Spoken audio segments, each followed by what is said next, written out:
Noteikti jau pieminējāt budžeta projektu, tur būs arī garas un asas diskusijas, kas gan ir kaut kādā termiņā ieliktas, ka tām ir gal galā arī jābeidzas. No opozīcija, jāsaka, jau tradicionāli saka, ka tur viss ir virsrakstu līmenī saimā notiek, ka iespējas iedziļināties nav, izdevuma ailīts ir neatšifrēts un iespējas saprast, kas zem tām īsti slēpjas nav.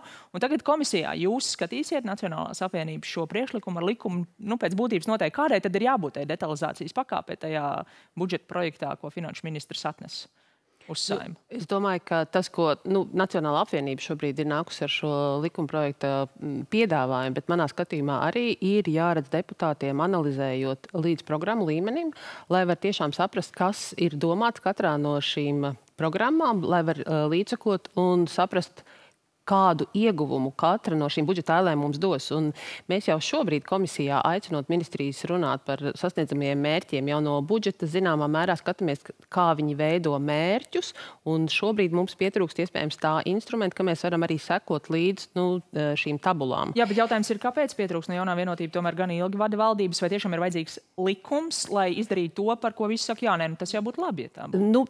Nav tā, ka nav vispār nekāda rīka. Šobrīd Finanšu ministrijā ir rīks, ar kuru viņi darbojās. Stāsts droši vien ir par to, lai tas ir pieejams visiem deputātiem un arī varētu ar to darboties un, teiksim, budžeta pieņemšanas laikā ar to rīkoties. Es neesmu pārliecināta, ka mēs to varēsim izdarīt jau uz šo budžetu, bet, manā skatījumā tas tiešām būtu jēdzīgi. Es teiktu, ka tas vēl bija optimistisks vērtējums, diezgan droši varam būt, ka jūs to nevarat izdarīt līdz šim budžetam. Tas primāri būtu jautājums finanšu ministrijai. Ja viņai šāda sistēma jau ir, tad padarīt to vismaz deputātiem pieejamu, lai es kā Saeimas budžeta komisijas deputāts spētu atbildēt uz sev ienākošiem jautājumiem. Man jautā, cik manā nozarē pieaugs atalgojums un tam līdzīgi. Ko es nespēju atrast šajos tabulās, manuprāt, tas ir leģitīmi. Tas nav likuma jautājums, tad tas ir jautājums, kā finanšu ministrija rīkojās. Jā, viņi var rīkoties arī nekavējoties, negaidot likumu, bet arī likumā svarīgi, manuprāt, mēs varam turpināt arī papildināt iesniegto redakciju, jo, manuprāt, svarīgi mums šobrīd diskusijas par valsts parādu un cik daudz valsts aizņemās, un, manuprāt, ir svarīgi, ņemot vērā, ka neatbilst patiesībai tas, ka tiek aizņemts tikai priekš drošības.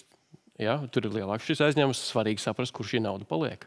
Pabeidzot šo, arī tomēr jau kādu laiku strādājot žurnālistikā, ir tāds novērojums, ka parasti opozīcijā esot tā vēlme pēc detalizācijas ir ļoti liela, un tad nonākot koalīcijā viņa pazūd. Zinām, ka Nacionālā apvienība šobrīd reitingu līderi. Ja vadīsiet nākamo valdību, tad varat šodien galvot, ka tad gan budžets daudz detalizētāk tā, ka uz katras pozīcijas var uzspiest nonāks Saeimā.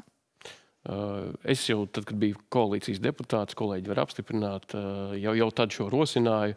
Tā kā rosināsim arī tad, un ar cerībām raugos uz Nacionālās apvienības lielāku atbildību jau nākamajā valdībā.